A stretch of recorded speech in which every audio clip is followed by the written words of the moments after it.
EA dropped the Dynasty deep dive today, and it is absolutely insane. The online blog is like 80 pages, the video is over 6 minutes long, so we're going to try to talk about a ton of that info today in this video. We might not touch on every single little detail in this video because, like I said, there's just so much information, but we're going to try to touch on all of the big things, everything that's important for Dynasty mode in College Football 25. So with that being said, let's talk about the first and most important thing in Dynasty, recruiting. EA is introducing a new recruiting method called staged recruiting. There are 3 phases within this new model: discovery, pitch, and close. In the discovery phase, you are finding prospects. You are trying to find the guys you want to target, what their skills are, what they care about most, and this will help later on in the other phases when you try to recruit them. Once a recruit announces their top 5 schools, you move on to the second phase, which is pitch. During the pitch phase, you are selling the recruit on your program and what you have to offer.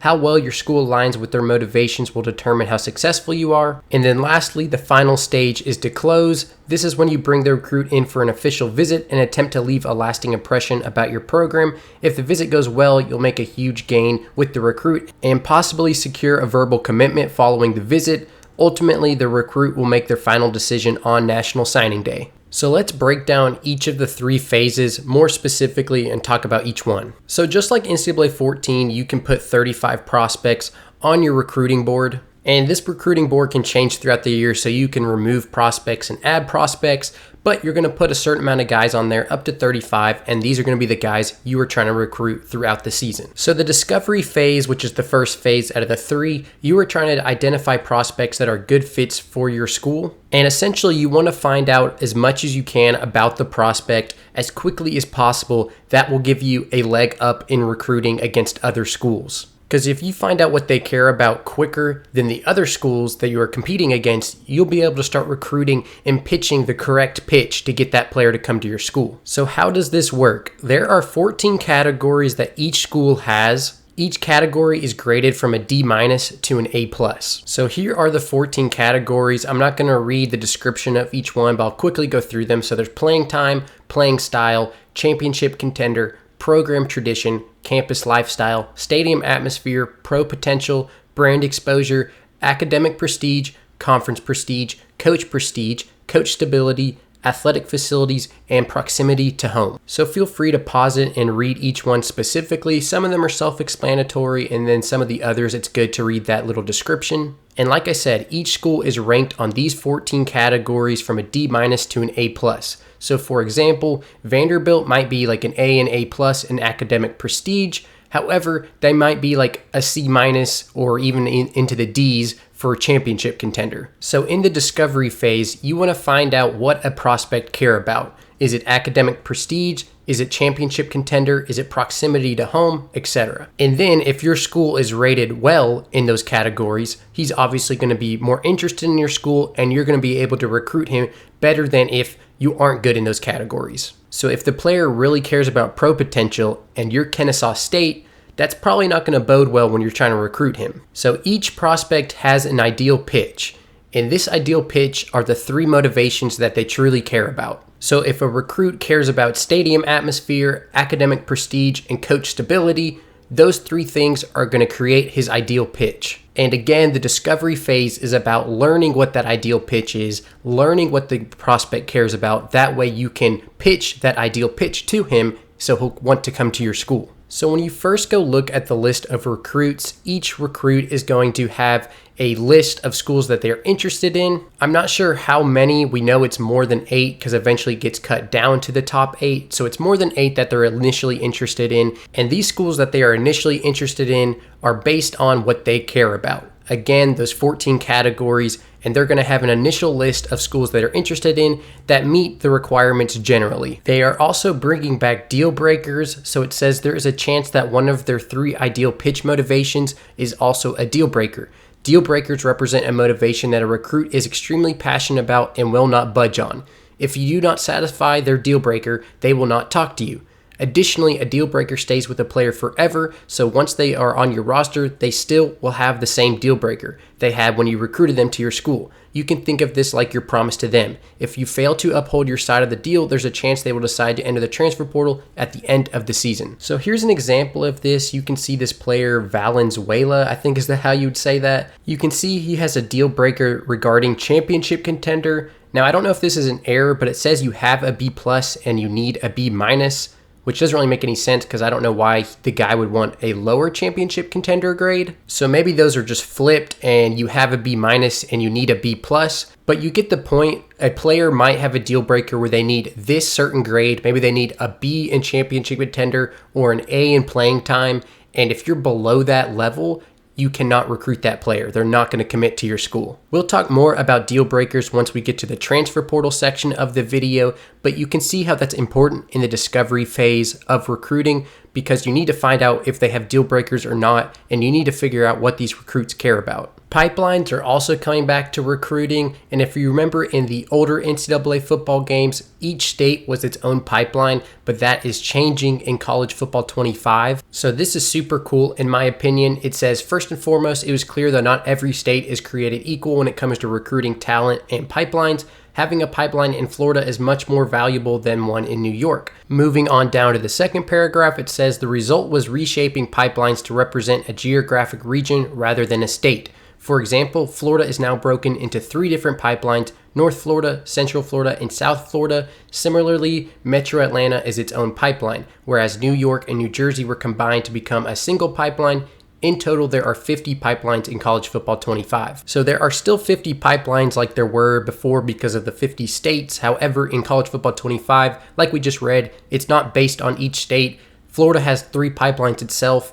Georgia, I think, at least has 2 because Atlanta is its own pipeline. New York and New Jersey were combined to 1 pipeline. And if you aren't familiar with pipelines in College Football 25 or the previous NCAA football games, essentially, if you are in that pipeline, you get a boost in recruiting from those areas. But here's another slight adjustment. It says, with our newly shaped pipelines, the next step was to look at every school's recruiting classes each of the last 10 years to identify which parts of the country they primarily recruited in. Using this data, we developed a tiered ranking system to represent how strong a school is given in a pipeline. Each pipeline has 5 levels, and every school was given a pipeline level based on historical data. The higher your pipeline level, the stronger your influence is in the region. This will boost a recruit's initial interest in your school and the impact of your pitches. So again, I think this is super cool and it's an awesome change to see in my opinion. Each school will have a level in each pipeline. So you might be level 1 pipeline, which means you aren't going to recruit that well from there. Or you might be level 5 pipeline, which means you're going to recruit really well from there. And it's based on historical data, which again is super cool. So I wonder like if Alabama's going to recruit really well from Southern California, because historically they have done so in the Nick Saban era. I know DeBoer's there now, but I assume that will carry over into this game. They mentioned in the blog how LSU has recruited really well from East Texas, so they're going to have a boost in that area. But during the discovery phase, you'll be able to see where these recruits are from, and so you'll know if your pipeline boost will be effective when you're trying to recruit a specific player. A small new cool feature when you go to the prospect list, it's going to give you a recommended filter that shows recruits that it recommends for you to recruit, and it's going to be based on position needs, pipelines, interest in your school, and star rating. So that'll be nice when you go to the prospect list. You'll see recommended guys that you should probably go ahead and put at least some of them on your board. And we know that they're going back to the older version of recruiting or something similar to that, like in NCAA 12 and 13, and they're moving away from NCAA 14 recruiting where you just had points that you would spend on different recruits. So we're going to have a certain amount of hours that we can spend each week. So you want to use every single hour you have in recruiting each week. The maximum amount of hours you can put towards one recruit each week is 50 hours. This can be upgraded to 70 hours. And team prestige determines how many hours overall you have to use in recruiting. So it says teams with a higher team prestige will have more recruiting hours each week. This is meant to model the recruiting resources a program has, with higher tier programs having significantly more resources available to them. For example, in the preseason, a 5-star program will have 1,000 recruiting hours compared to only 350 hours for a 1-star program. So if you're Michigan, Alabama, Georgia, right, you're going to have a ton of hours to put towards recruiting. Whereas if you're Kennesaw State, UMass, Akron, you're going to have way less amount of time and resources in recruiting, which is obviously going to make it harder to get the guys that you want. And you're going to have to settle for those 2- and 3-star recruits instead of those 4- and 5-star recruits. And the developers have talked about how in this year's game, it's going to be a lot harder or take longer to build a program. It's not going to be like NCAA 14 where, year 2, you could already win the national championship. You're actually going to have to grind to build the program if you pick a small school, which I absolutely love, and I can already see that in the recruiting system. So in the discovery phase is when you're probably going to scout most of your prospects, and similar to the old NCAA football games, you progressively scout them and you can progressively see more attributes from that player. There are 4 states of scouting: unscouted, partially scouted, mostly scouted, and then fully scouted. So this picture right here on your screen is an example of a player that is not scouted at all, so he's in the unscouted state, and you can see there are question marks all around his attributes and abilities. Now he is partially scouted. You can see the gold bar on his attributes. That means his true rating is somewhere in that gold bar. And then when he is mostly scouted, that gold bar gets even smaller, and so you know more of an idea of where he's rated. And then lastly, we have fully scouted. You can see all of his ratings in his attributes. You can see his 2 mental abilities. Looks like he has 0 physical abilities. And then one thing to note, the development trait there on the bottom right, you cannot discover that through scouting. So the development traits are basically the rate at which a player progresses over his career. And you can see there are 4 different development traits: normal, impact, star. So normal means you progress at a standard rate. Impact means you progress faster than normal with higher upside. Star, a potential Sunday player. There are very few of these that go around. They'll establish themselves early as fast learners. And then elite, the best of the best. These players will make a statement the moment they get on campus and have the potential to be an all-time great. Most of the players are just going to be normal development trait, meaning they just slowly and steadily get better over their careers, but they're nothing special. And then the other ones are going to be less common, all the way going up to elite, who are just few in numbers. But those elite guys, they can probably start as true freshmen and they're going to be absolute dogs. But the reason you can't scout the development trait during recruiting is because EA literally talked to real life scouts and coaches, and they all said that that's basically an intangible factor. Like, they aren't sure how quickly these guys are going to develop, if they're going to really pan out at the end of the day. You can obviously get a general idea of how good these guys are, and that's why we have 2 stars and 3 stars all the way up to 5 stars. But you don't know if they're going to 100% pan out, and you don't know if they're going to develop to be an all-time great. So that's why during the recruiting process, you can't scout their development trait, which I think is a really cool feature. They're also bringing back gems and busts in recruiting. So a gem is a player that is actually better than they are rated, and then a bust is a player obviously that is worse than they are rated. So they might be a 5-star and they're a bust. They actually turn out they're a 3 or 4-star, or a 3-star might be a gem and he turns out he's actually a 4 or 5-star. So this player we were looking at earlier is actually a bust, and you can tell from this little logo right here. Okay, we're almost done with the first stage of recruiting, but here's probably the biggest part of stage 1. So there are 5 actions you can take that help you uncover what the recruit's motivations are. You can offer a scholarship, search their social media, you can DM the player, you can contact his friends and family, and then lastly, you can send the house, which is when you throw like everything at them. Each of these actions come at a different recruiting cost, the hourly cost that is associated with each action. And like I said, they help you uncover what this recruit cares about, as well as make him like you more. Okay, here's a good example. You click action, and then you can choose one of the recruiting things on the right: the social media, the DM the player, contact friends and family, send the house. You can see that they already offered him a scholarship, so they can't choose that anymore, obviously. You can also see the cost associated with each action. So searching social media is only 5 hours, DM the player is only 10, contact friends and family is 25, and then sending the house is 50 hours, which is the most amount you can use on one player. By doing these actions, you are going to discover what this recruit's motivations are. So you can see there on the right, they've already discovered 2 of his motivations. They are pro potential and program tradition. And then they discovered also that proximity to home, coach stability, athletic facilities, and academic prestige don't matter to this guy. So if they find his last motivation that he's interested in, that will create the ideal pitch that they can give in the next stage of recruiting, which we are finally there. We're going to the stage number 2, which is simply the pitch. At some point along the recruiting process, a recruit will bump down his list to his top 8. So obviously you need to make that first cutoff, which is the top 8. Then he will cut his list to his top 5.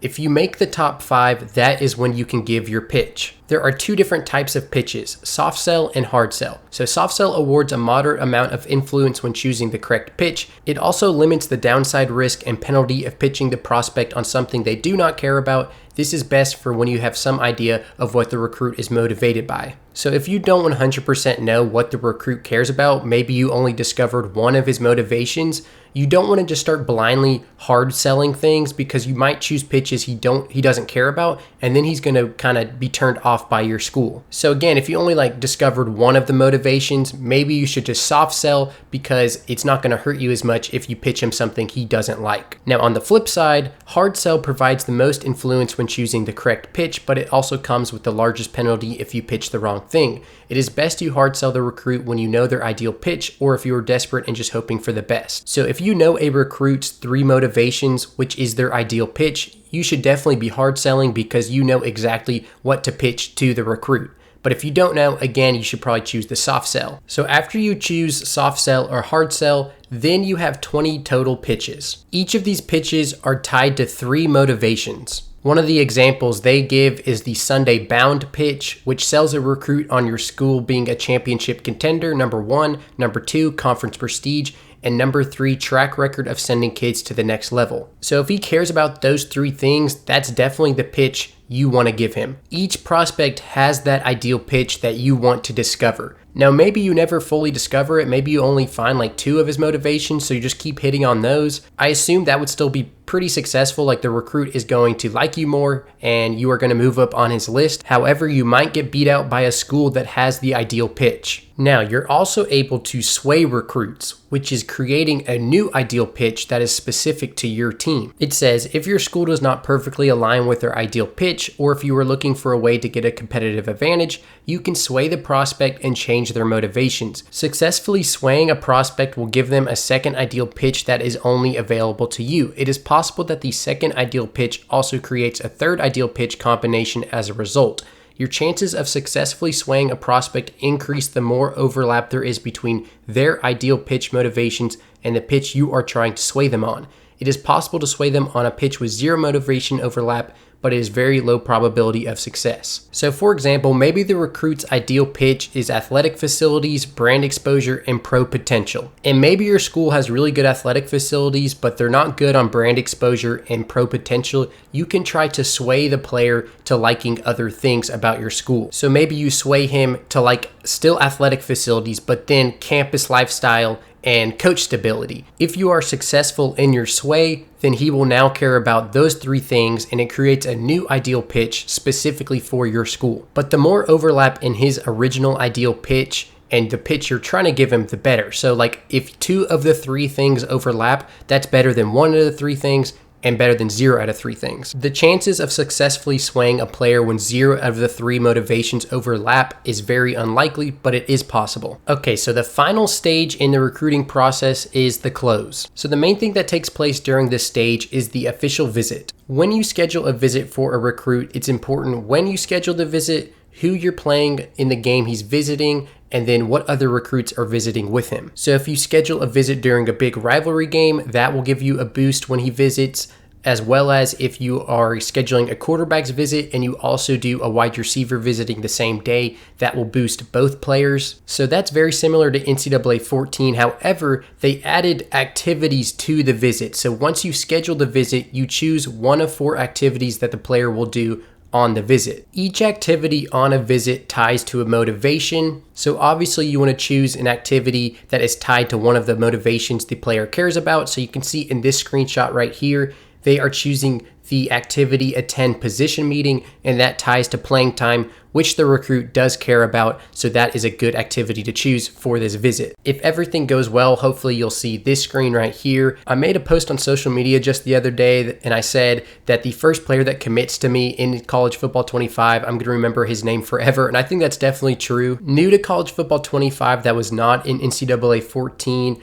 are decommits. So just because they're verbally committed does not mean they will sign on National Signing Day. They might decommit before then. It says if a prospect is verbally committed and they have a deal breaker, they will decommit from your school if you fall below the required grade threshold prior to signing day. So maybe the player has a deal breaker for championship contender. Maybe it needs to be an A and you're at an A.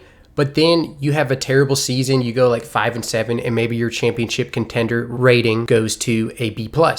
He will automatically decommit because of the deal breaker. So I'm happy there's decommits in this game because that's very realistic. Players flip all the time in real life recruiting, so that's going to be super fun in College Football 25. We will see 2 signing days in College Football 25, early signing day and national signing day, just like real life. Early signing day will take place at the start of the bowl season, while national signing day will take place 7 weeks after the national championship. So any of your recruits that have verbally committed to you, they will sign on signing day, and then you no longer have to worry about them decommitting. Some recruits will also wait to signing day to commit, but thankfully no recruits will just simply not commit and decide not to play football like they did in NCAA 14, if you remember that glitch. So now anybody that does not commit or sign on signing day will become walk-ons in the offseason. Now, we've known for a while, but the transfer portal will also be in this video game, which is super exciting. The transfer portal opens up in the off season and lasts 4 weeks. So you can also spend your hours in recruiting, trying to get these guys in the transfer portal. But like I said, it's only 4 weeks long, so it's super quick. You need to make sure if you're going to go after a guy that you're actually going to go after him, because if you just waste some hours on him thinking you might go after him,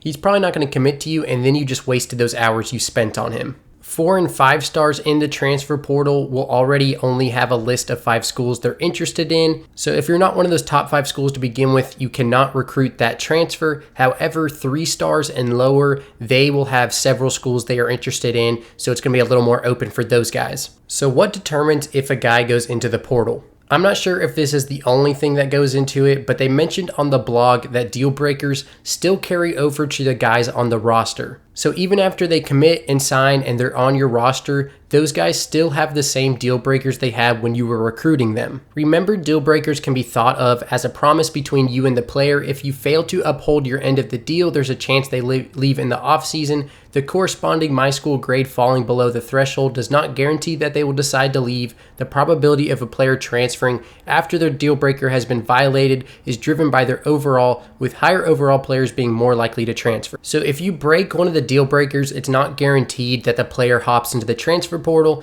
but it is more likely, especially if they are a higher overall player. But for example, if one of the deal breakers for a recruit was playing time, but you still convinced him to come to your school, and then the playing time went from like a B+ down to a B- or something, and that was the cutoff for the deal breaker, that player very well could transfer, especially if he's a high overall player. Once they are in the transfer portal, they will receive a new ideal pitch, as their preferences may have changed, so you'll have to once again find the ideal pitch and recruit those players. So for the most part, the high school recruiting and the transfer portal recruiting are very similar, but the transfer portal recruiting is going to be very fast and quick. It's going to be harder to grab some of the really good guys if you're not a really good school. And then obviously you want to ensure that your players aren't hopping into the transfer portal, so you need to keep in mind when you're hiring and firing staff, because that could trigger some guys to leave. But the blog also says that you can actually encourage guys to transfer. So if you remember in NCAA 14, you actually got to cut players if you were over the limit.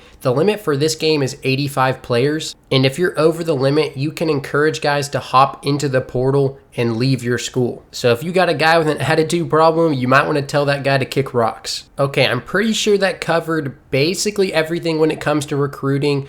We're going to try to cover everything else that was in that blog real quickly. Hopefully it won't be as long. So here we go. So when you create a dynasty and you create a coach, you have 11 archetypes to choose from. These 11 archetypes, fall into three main categories: motivator, recruiter, tactician. From there, you're able to upgrade your coach and improve in different areas. You can upgrade your skill tree that they're bringing back from NCAA 14, but it has a little bit of a different look. So you can see it right here. Michael Mueller, he is a CEO, which is a certain archetype. And within each archetype, there are abilities that you can purchase with coach points, which you get from completing challenges and gathering XP. And then each ability has 4 tiers. So the level of depth here is kind of crazy. It's really going to show the difference between an elite coach like somebody like Nick Saban versus a brand new coach at Kennesaw State. So here's a good example of the different tiers. The archetype here is recruiter. We're looking at the running game. The tier 1 is advanced look, which they already have. The tier 2 is most influential.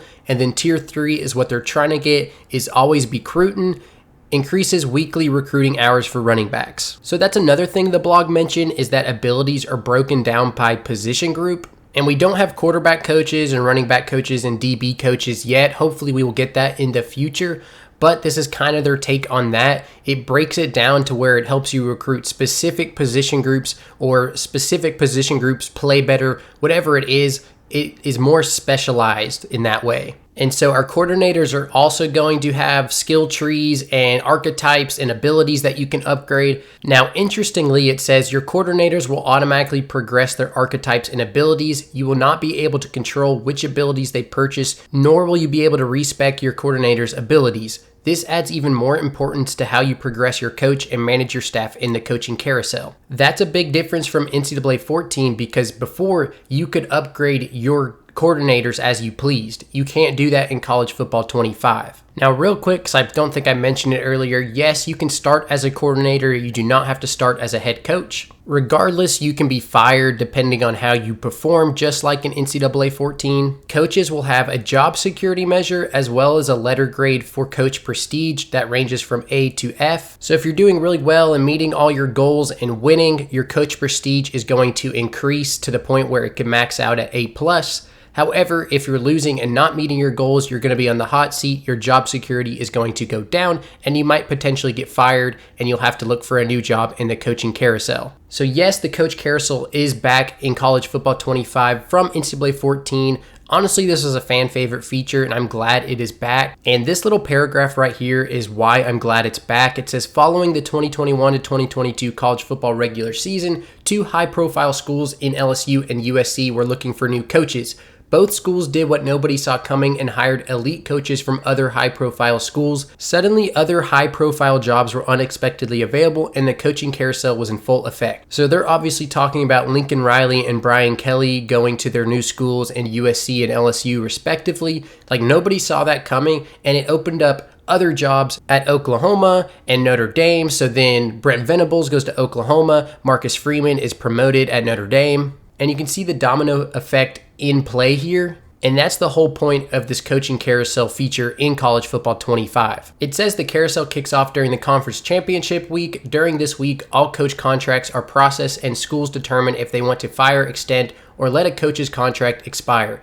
If your school has decided to fire or extend you, you'll receive an action item notifying you of the news. If you are the head coach, you'll be able to fire your coordinators during this week. So this is great news. We were not able to hire and fire staff in NCAA 14, but we can in college football 25. Again, hopefully in the future we get to be able to hire like quarterback coaches and cornerback coaches and D-line and running back and all of that. But at least for now, we can hire and fire our offensive and defensive coordinators. So if you are offered a new job in the coaching carousel, you will be informed of that. And this process will take weeks. So you might not get anything at first, but then by week 3 or 4 or something, as the carousel plays out and the domino effect goes through, you might get a job offer. One thing that's cool, if you do accept a new position, it says you'll be able to manage your staff and hire coordinators at your new school during the rest of the carousel period. So if you're the offensive coordinator at Auburn, you take the head coaching job at South Alabama. Even though you're still on Auburn, you can start hiring and firing and I guess maybe even recruiting for South Alabama. Teams will hire coaches based on these 5 criteria right here. So level, obviously the higher the coach's level, the more they will be wanted. Scheme,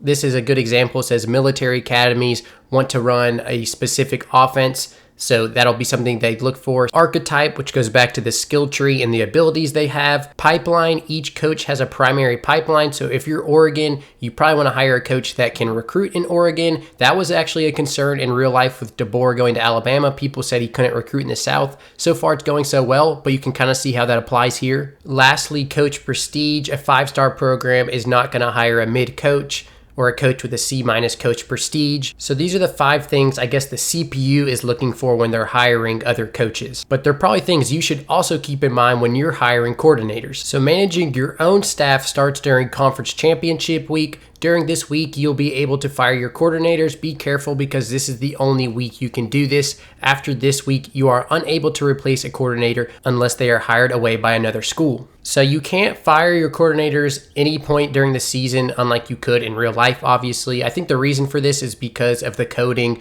with the coaching carousel. You can only probably fire them during this specific week. That way it doesn't break the coach carousel. Your coordinators will not leave unless you fire them or they are hired by another school. Every coordinator has a standard 2-year contract. Once their contract expires, it will be automatically renewed for another 2 years. So obviously a lot of this isn't exactly how real life works, but again, I think it's how the coding is and how the game is programmed. They have to do it certain ways. I'm assuming as we get more editions of this game, like CFB 26 and 27, they can improve this logic and let you fire at different times of the year and maybe do longer contracts, etc. But for now, this is what we have. So you can hire new coordinators starting bowl week 1. It'll give you a curated list of candidates you can choose from and offer. They are not guaranteed to accept your offer. You'll be able to look at the candidates' abilities and archetypes and all of their skills, and then offer the guy you think is best for the job. If he declines it, you can offer another guy the following week. If for whatever reason you do not hire a coordinator and you still have an opening, the game will automatically give you a new coordinator that is on par with the caliber for your program. I think that covers basically everything when it comes to coaches and the staff. Let's move on. Here's our first look at the college football playoff in College Football 25. It looks absolutely amazing, and one thing you can really tell is they for sure hired people from the College Football Revamped team. The art style is very similar to CFB Revamped, and I love to see it. Not only will the college football playoff be in it, we will also get other polls. So it says while the media and coaches polls run throughout the entire season, you will need to wait for the calendar to turn to November before you start to get the first peek at how the 12-team bracket is shaping up. So it didn't specifically mention the AP poll, but I would assume the AP poll's in it, the coaches poll is in it, like it said. And then just like in real life, once it hits November, the college football playoff rankings will come out and we can see the bracket. Unfortunately, it doesn't say anything about a selection show. I was really hoping that would be in the game. I guess it's possible it still is, but I kind of doubt it. Now, this next part could potentially be really good or really bad. It says, we created unique logic for our college football playoff poll to model how we anticipate the rankings to look in the new format. Skipping down, it says, you are what your record says you are is a misnomer in college football. So factors like school and conference prestige can impact where a school finds itself in the college football playoff poll. So basically that kind of sounds like conference bias or school bias. So maybe if you play like in the SEC, you might be favored more in the polls. It'll be interesting to see if that's noticeable or not. And again, that's not necessarily a bad thing, because if you're like 10-2 in the SEC versus 11-1 in the Big 12, there's a good chance that 10-2 SEC team is more deserving. But it just depends you have to look at the resumes. We'll see how the logic works in the game. It'll be interesting to see if it's actually a good logical method. Custom conferences will also be in College Football 25, thankfully. Every conference must at least have 4 members in the conference, and you can go up to 20 members in the conference. I guess the only exception to this is the Pac-12, because there's only 2 members in that conference. I don't know exactly how that works. Like, let's say you add Boise State and Fresno State to the Pac-12. Now there's 4 members. Can I then remove Washington State and Oregon State to put it back to the 2 members, or no, because those aren't technically the 2 original members? I'm assuming there's some sort of exception programmed for the Pac-12, but we'll have to see. You can see the screenshot right here. They only have 2 members, obviously. This is another area where I hope they improve upon, where we can get more customization and freedom to where we can literally just like delete conferences or add brand new conferences. But for now, I am happy that there are custom conferences. You can also move teams to independent and just completely remove them from a conference. You also have the ability to edit if there are divisions, the names of the division, the number of conference games, just like you could in NCAA 14. You can also edit your out-of-conference games in your schedule just like you could in NCAA 14, so happy to see that that is coming back. Now let's talk about player progression. It says, in Dynasty, players will automatically progress their attributes and physical abilities. Mental abilities cannot be upgraded, allowing for greater differentiation between players. Players will progress during the season based on their on-field performance, but the bulk of their progression will happen in the off-season. Off-season progression happens after the position changes stage, so that players will progress in their new positions. The amount a player progresses in the off-season is influenced by their school year, your coach abilities, and their development trait. Now you'll remember we talked about development traits earlier. That's like the normal, impact, star, and elite. If they are normal, they just progress at the standard rate, where impact, star, and elite progressively get better. And most of the progression takes place during the off-season, which is realistic. Obviously a player like might improve a bunch from freshman to sophomore year, but like during the season, they don't improve like a ton. It was also interesting to read that mental abilities cannot be upgraded. So whatever their mental ability is, I guess when you recruit them, that's what it stays at. And that is to increase greater differentiation between players. So like, I guess a 5-star recruit might have mental abilities where a 2-star recruit might not have any mental abilities. And then the guys in between, they might have some, but they might not be as good as that 5-star. It also says this, as opposed to progressing each attribute individually. For example, trucking, players will instead progress an entire skill group. A skill group is a collection of related attributes. For example, the running back power skill group includes trucking, strength, stiff arm, toughness, jumping, and injury. So players will upgrade and improve multiple attributes at once because they are joined together in a skill group. These skill groups have level caps, but if you have certain abilities and archetypes as the coach, then they can surpass that level cap. Another change from NCAA 14 are impact players. You'll remember impact players had a star below their feet, so you knew they were really good. In this game, there's no limit to the number of impact players a team can have, so they could have 5, 6, 7, 8 on one side of the ball. So you might face up against Georgia and like all of their players are impact players. A lot of people were wondering if you can use Team Builder in Online Dynasty, and you can. It says you can import up to 16 Team Builder teams in a private Online Dynasty. The commissioner will need to replace existing FBS teams with the Team Builder teams that you want to add. So that's awesome to see. A lot of people were thinking it was only going to be offline Dynasty, but it's awesome that it's confirmed for online dynasties as well. It just has to be a private online dynasty. The Heisman Trophy and the Heisman race is back in College Football 25, as you can see right here. And the National College Football Awards Association declined to be in the game, but there still are a few other awards that are in College Football 25. It says, in addition to the Heisman, we have other individual positional awards like the Lou Groza, Lombardi, Unitas Golden Arm Award, among others. We also have the Broyles Award for the best coordinator in the country to go along with our Head Coach of the Year award. There will also be preseason and postseason All-American teams. One question I got a lot is how many users can control one school. So like, can 2 people control the same school?